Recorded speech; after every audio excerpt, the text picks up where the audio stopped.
Okay, sweet. So where you at the moment? I'm in Joburg. Are you in Been in Joburg? Joburg for the past 4 years. Moved up Yeah, here in 2018. yeah. So I guess you could just do a little intro to yourself, to anyone listening. Sure. That would be cool. Cool. Cal Smid, ex-Rondebosch boy, matriculated 2017. Got a contract in Joburg with the Lions on a 2-year stint. Yeah. Didn't get extended going into 2020, but did play under 21 Currie Cup with them that year. Yeah. But for the meantime, I've been playing for Wits University for the varsity cup team for the past 3 years now. Okay. Yeah. 21 years old, going on 22 this year. Yeah. So I guess I could take it to like the start of your whole rugby journey, right from the beginning. Sure. So primary school days. Primary school, we didn't have rugby. So I went to a small private school called Parklands College, out Table side. Yeah, I was at CBC. Oh, hectic. Yeah. So started rugby in grade 6. Yeah. Started out the career as a fly-off. Played at Parklands. Barefoot rugby was probably the best rugby I've experienced. So literally in grade 6, I'd literally play 3 rugby games. I'd play for under 12s and under 13s and play 7s all in one day. Yeah. But obviously very not fantastic rugby because Parklands College was their first year of rugby. But I get you. I'll never forget our very first game. We basically had 3 weeks training together, and we beat Alcana, which was our derby game, which was a big one for us. So I started off at fly off, then I moved across to Rondebosch 2013 in grade 8. What inspired that move? What inspired the move across? My butts went to Bosch, and he had a really good time there, and just heard through the grapevine of the great school, and he did really well there, and it set him up for the career that he has now. He's playing overseas now. Great. Yeah, he's playing overseas. So the family thought it would be a good move just to of course, to go to Bosch, especially for sports side. Obviously, it's a big opportunity. Yeah. So arriving at Bosch grade 8, how was that experience for you, and how was the transitioning into the whole Bosch rugby experience? It was actually quite daunting if I had to think back. Just coming into Bosch, and then the matrics, the first thing they would notice is my surname, and they reckon I look similar to my brother. The first thought was you have to be a good rugby player, that type of situation. Were there were there any other Parklands guys that were with you? No. So it's just myself from that side. I had one friend that I grew up with, but he already went to Bosch in grade 5. So pretty on myself there. So it was tough to fulfill the steps, of course. So it was tough, and then adjusting to boarding life was also difficult.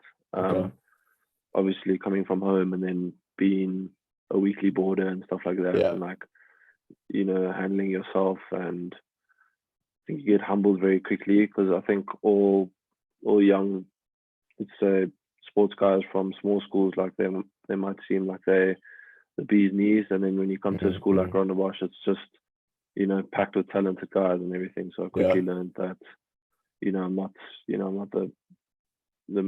the main guy per se, but not the guy in the spotlight anymore. And of course, there's a lot of talent that comes to Bosch. So that was a big adjustment for me, to be honest. And then you're under 14, right? So you start rugby in grade 8, correct? and then Yeah, well, started in grade 6, and then like proper rugby, obviously in grade 8 with bosch. And then teams wise and positions wise for grade 8. So grade 8, the first trials did pretty well, and then got into the under 14A setup under Adam Rundle and Charlie Post. Great coaches. So started there, and then we went on a Marnus tour. I was benching for Hugo Minor. I think he's enrolled for the MR. I'm not sure if you know. I know. So yeah, big adjustment for me. Like, cried a lot about it. Like, I've never been dropped. I've never played. I've never been benched. I've never been in a B side. So yeah, that was a big adjustment for me. Played like one game at fly-off against Amanus. Didn't really spin pass to my right, which was obviously a big situation as a fly-off. I mean, you got to pass. So yeah, I got played. Then they moved me to centre for our first Premier school game, which was against Weinberg away on Weinberg's first team field, and gave an interception pass. Yeah, and we actually lost. And then I got dropped. And then that's when the whole career started unfolding, because they moved me to flank, and then played at flank for 2 games for the under 14 Bs. Played against Stellenberg and Primrose, and then scored like 7 tries between those 2 games, and then I got pulled up to the A team again. So yeah, that was, I think, a tipping point in the career. So you started off in the A's at fly off, and then moved. So when you went back up, you were playing flank. Yeah.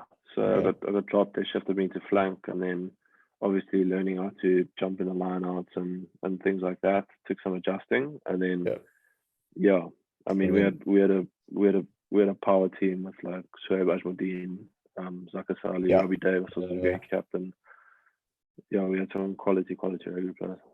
And then obviously throughout the rest of your Bosch days, loose forward, you stayed in the loose forward? Yeah, so I started off at like open side for a bit for the under 14s, like between 6 and 7. Zaka Sali was the main 8, and then under 15 I was at 8. And then under 16 I was still at 8, and then I got injury, broke my leg in the second warm-up game against Uppington in Weinberg Fest. So yeah, I missed under 16, and then came back, played first team at 7, and then my matric year I played at 8 again. So then first team grade 11 and matric. Yeah. Okay. Yeah, and then I actually got dropped for 1 game. Well, I benched for 1 game against Kes Weinberg Fest. Yeah. And then I got benched basically against Bull and Lumper, and then played a full game for the Soldiers, and then played a full first half for the full second half for the firsts. And your matric experience in the first team, how was your? Unbelievable, yeah. What was your? So you were E17. E17. Okay, yeah. I came to Bosch in 2018. Yeah. So you guys were 64-7, if I'm correct. Yes. And that whole experience must have been very surreal. And throughout your matric year, how did you guys perform performance-wise? I think we did pretty well. I think we were a bit bleak with ourselves in the sense that we didn't challenge the pole schools like we thought we would. I see. So yeah, we lost to Boland Lamp, but we lost to Paul Rose, Paul Boys, but we dominated Southern Suburbs. So I mean, we beat Bishops twice. We should have got the Grand Slam, but unfortunately, we missed sit over try against Sax at home. But we got the Triple Crown. We beat Bish home and away. We beat Weinberg home and away. We drew at home against Sax and then beat them away. So yeah, the record was pretty decent. Besides the pole schools, I think we did pretty well as a first team. I remember coming the first actual like proper interaction I had with Bosch was probably actually 64-7. I remember coming to the game and watching it, and I was like, shit, this is where I need to be. And my dad was an old boy, of course, so like it kind of made sense to move across. But when I saw you guys play like that, I was like, yo, this place is different to all the other schools that I'd went and looked at. Sure, yeah. I mean, for me, growing up with, because my brother is 7 years ahead of me, so yeah, watching as a youngster his games and stuff at Bosch, and seeing the atmosphere and seeing the camaraderie and the support. I think Bosch's support is unbelievable. You almost I think it's a bit just hard want to on be you part of guys that. with all COVID. Yeah, and I think it creates an atmosphere where you desperately want to get to a school like Rondebosch and become part of the ethos there. So yeah, I can agree with that. So you finished off matric 2017, and then what options did you have, or what was your what did you want from leaving school? Where did you want to go? So that was a bit scary as a young South African rugby player. Taking that first step into like professional rugby. So I got an offer from Western Province Institute just to be part of province rugby, but there was no contract, so no money per se, just to put it in simple terms. I got an offer I got a proper offer from Bulls and Lions, and then I decided to go to the Lions on a 2-year deal. And then obviously going up to Joburg. So is that what made sense for you to go study at Wits as well?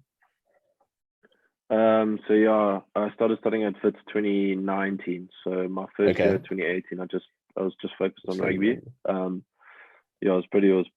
It was harsh out there. It was real tough with like coming from school, moving from Cape Town to Joburg, and then we would train 3 times a day. So it would be like fitness in the morning, then break, then gym session, then break, then another skill session in the afternoon.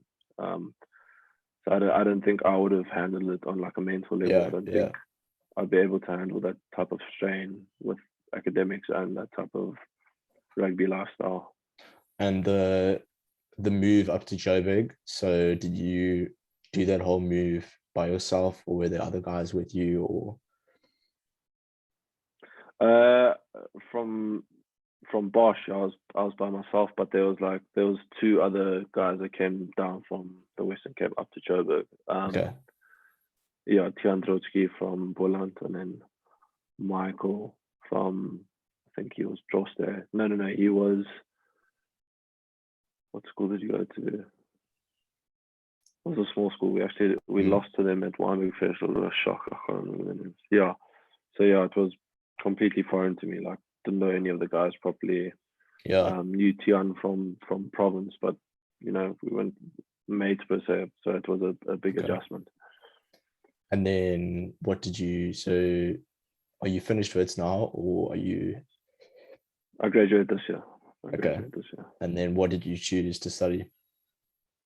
BA, just a BA general. So nothing too hectic. It was basically we do a program in Wits Plus where they accommodate student athletes. So you're able to train during the day, and then you attend class at like 5:30 till 9. So they Wits accommodate student athletes quite a bit. And that whole experience with of course Varsity Cup, and then still having to study and all that, how did you handle that? Like you said, now the late classes. I think first year 2019 and a bit of 2020 was tough, trying to get to class and stuff after rugby and that. Obviously you're exhausted and you're tired. You just want to go lie down and relax, and then going in class and having to concentrate and stuff like that was difficult. But I think COVID's been a blessing for the fact that you're able to attend online lectures, and then if you miss that, you can just go on recordings, so you can catch up all the work per se. And then Varsity Cup experience must be awesome to have taken part in all that. So your first season for Wits was 2019, yeah? Yeah. And how did that go for you guys? Not great, to be honest. It was a great experience for me being, a very young lad in quite a senior setup and senior players around me. It's like the first time I played with, 24, 25-year-olds or guys older than me, that much older than me. And the experience was great. I mean, our first game was away at Stellenbosch. We played really well. We lost, but I mean, we were up against the likes of, Jordan Chait, Edwin van der Merwe, Duncan Saul. It was a, Chris Smith. It was a fully loaded varsity cup team. I think majority of that squad's gone on to play professional rugby. But that was an unbelievable experience at the Darnie Craven. It was a, packed stadium. It was the opening game for varsity cup. It was an unbelievable experience. So that for me, it was, I mean, we only won 3 out of 8, but great experiences. So how did you manage how did you do the Wits rugby and then Lions at the same time?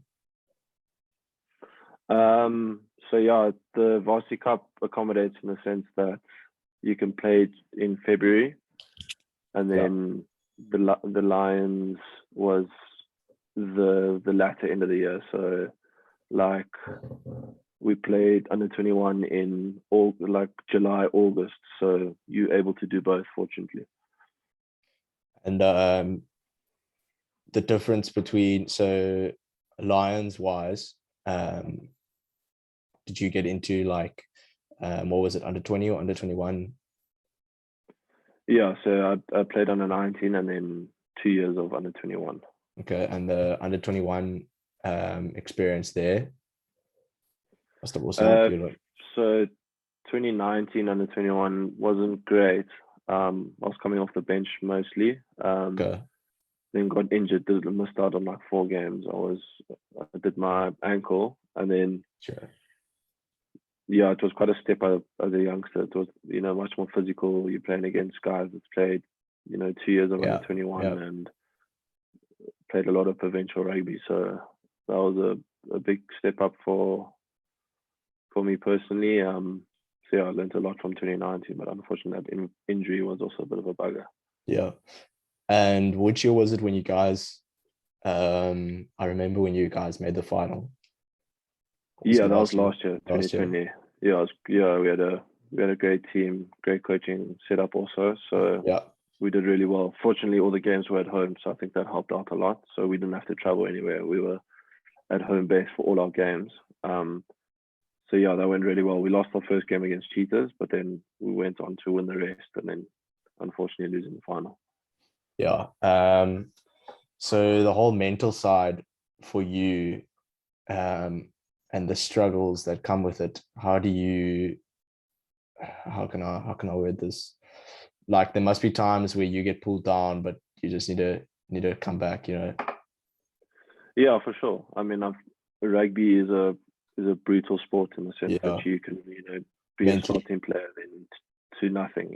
So it's you're going to take things in your stride. It's just about, you have to back yourself first before anyone else can back you. So you can't be relying on being a coach's favorite or, being the best athlete, because, there'll always be a more athletic guy out there, but it's just, of course, the process of sticking what you're good at and, doing what you can and controlling the controllables. Now I get what you mean about that, backing yourself through all of that. So Lions wise, so 2020 you guys finished off your season, and then so was that during COVID or was it before? It was during, So it was tough. We came out of lockdown and then we started pre-season in say maybe end of July, and then the season started end of August going into October. So we literally played 5 or 6 games in a space of 2 weeks or 2 or 3 or a month. It was crazy. We were playing 2 games basically a week. It was crazy. And then So now you've have you finished off now at the Lions, obviously? Yeah. So I'm Okay. not under contract with them. Yeah. And now this year and going forward, what is your plans now? So yeah, this year was a bit of a letdown. I wanted to make a bit of a breakthrough with Varsity Cup in the bubble there, but Yes. only played three games, unfortunately, with my injury to my forearm. Yeah. So yeah, at the moment I'm going to Telaviv Heat. So it's I saw you. part of a new league called the European Super League. So hopefully can get some more games under the belt there and make the team. That should be commencing quite soon in October. So Okay. that's the So you're plan gonna for the make rest of the this year. you're gonna make the move across. Or I wouldn't say move across. I'm just there for 3 months. So I'll Okay. basically come back in December. So yeah, it's a So bit of a where are short they term. located? In Israel. In Israel. Yeah, that's Yeah. awesome. And so you're gonna use that. So actually, how did you get into that now? How did you manage to get in?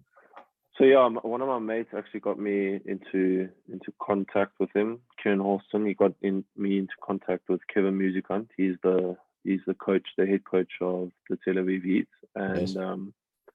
sent my clips across to him, and he was interested in what I have to offer, and got into contact with me. And in a matter of a week, I was sent a contract and everything. So it was a very smooth process, and yeah. Have you been looking for ways to get across for a while, or was this just come upon now? Or I wouldn't say I've been looking for ways to get across. I think the idea to play rugby overseas is very appealing to a young South African boy. But I love South Africa. I've really enjoyed my time at the Lions and enjoyed my time at Wits. Wits have been very good to me also. So I think it's about biding my time. And if I want to go over, then I'm going over on a good deal, a good secure 2 to 3 year deal. Where the club's very interested in me. So for me, I'm a bit tentative just to go over, because once you go over, you don't really have your support structure with your family back home and everything like that. So it's for me, I think it's about finding the right deal to go overseas. So the season that you're going to in Israel, so how long? So you said 3 months, huh? Yeah, 3 months still. And then so the league, so it's a newly created league. Have they played before yet, or? No. So they've been trying to make the league for a while now, but with COVID and everything, I think it was difficult. How many teams do you think are involved? I think I'm not too sure how many teams. I think there's close to 10 or 12 teams, but I'm not too sure. You can check on the website, but yeah, it's very new. So it's teams from Georgia, Russia, and Israel, and maybe some other countries, and they've come together just to form the European Super League. And then are there any other South Africans that are going with you, or there's a lot. The likes of Rondebosch, he played for the Sharks and Harlequins. He's there, and there's some quality young talent. Also, the likes of Jordan Chait, he's been put on loan to the Tel Aviv Heat. He's also exciting youngster. There's a lot of provincial players that have kind of fallen by the wayside in South Africa, and I think this is an opportunity for us youngsters to put up our hands. The guy I'm going to talk to next, I think later this week, Devon Pretorius. He played flyer for Weinberg 2 years ago, and I saw he just made a similar move to you now, but he's made a move to a team in Poland, which is quite interesting. Okay. Yeah. Okay. Yeah. I mean, it's basically like tier 2 nations, like emerging nations, put it that way. I think it's a cool opportunity for young South Africans to be part of that program, and then from there you can maybe step up to better leagues like the French top 14 or the Premiership. So I think this is you could stay in this league. I think it's a new exciting league. It's a bit of a twist to the old traditional competitions that are going on, and there's South Africans everywhere now. I mean, there's a tremendous amount of South Africans in Russia per se. So I mean, it's interesting. Yeah, like even for myself, what I'm planning to do when I finish matric, so I'm grade 11 now. When I finish matric next year, is 2023. What I want to do is move across to Germany. My dad's got a close friend that's there, and they also have also same like emerging nation type of thing. They have a little rugby league. And my plan would obviously be to maybe play a bit of rugby there. Nothing serious though, like, yeah. But I think it's awesome. No, awesome very all exciting, these, yeah.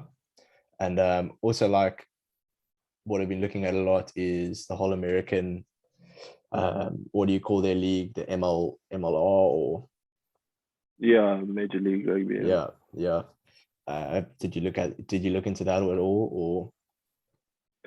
Yeah, the agents that I've had, we've looked that side, and it's I think it's difficult if you're not a established rugby player from South Africa. So if you're not a senior guy that's played 75% of the competition in South Africa.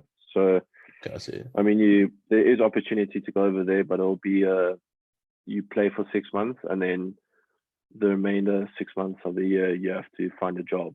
So that's also it's a difficult thing to adjust to. You're not just going to find a job. So if a club can provide for you for 6 months and then be able to send you out and find a job for you, and have a secure job out there for you, then I think it's good to go. But if you don't have the financial backing from wherever, then I think it's difficult just to head over on a 6 month deal. And I think that's what's also very hard. That could be moving across there to play with, financial wise must be ridiculous. Yeah, I mean, supporting yourself over there with obviously the rand to the dollars, it's not great at all to the US dollar. So it's hard to even take over money. So I mean, you would have to go over there and earn enough to support yourself and sustain a living. And it's not easy, to be honest. And that's exactly what I spoke to. Do you know Graham Cardenas? I think he was E13. Yeah, he was E13. Yeah, I do know. Yeah, I was grade 8 then. Yeah. Okay, yeah, that's what I was talking to him about, like the risks of moving to America like that, where you could be in and then suddenly you're out, and then the amount of money that you're gonna have to spend. Yeah, for sure. Even I mean, to get back to South Africa, you have to spend a lot of money. I mean, it's a long flight, and it's a lot of money to sustain. So if you're not on a secure deal, and if you're not part of the plans, if you're not in the picture, then that's the scary part of just leaving home. And then coming to the end, so you've got your plans sorted out now for the rest of the year, but looking forward after that, what do you want to do? What is like your ambition? So just obviously for rugby, you just got to look for opportunity to wherever it is. I mean, I had no idea about this telaviv heat until like a month ago. So I think rugby is very spontaneous sport, and I think opportunity can come, in the weirdest of places. So I've signed a 6 month deal. I'm going to sign a 6 month deal with Fit again, for the first half of the year, and then the second half of the year, I'm just going to try and look for a professional deal. So yeah, that's the plan looking forward. Okay, well, I wish you the best of luck. I appreciate that. I'll be watching closely, and everything. I'm sure a lot of others will be as well. Thanks so much for joining me. I really appreciate it. No worries. All the best with your podcast, and I hope it comes to flourishing. Yeah, I had you in mind for a while as one of the old boys I wanted to get. I appreciate that, bro. Yeah, I'm just trying to expand it now from Bosch old boys to guys from other Southern Serve schools, guys that have weird type of journeys, like strange teams overseas, and that's what I'm looking at. No, it's very cool. I think there's a leash for that, and there's a lot of that going on. Yeah, I got a good one this morning. Dylan Sage, I did this morning, which is really Sure. cool. Sure. But yeah. Cool, man. All right. Thank you for joining me. I'll let you know Cool, when man. I get it up. Cool, All right. man. All right. Cheers. All Thank you. the best. Bye.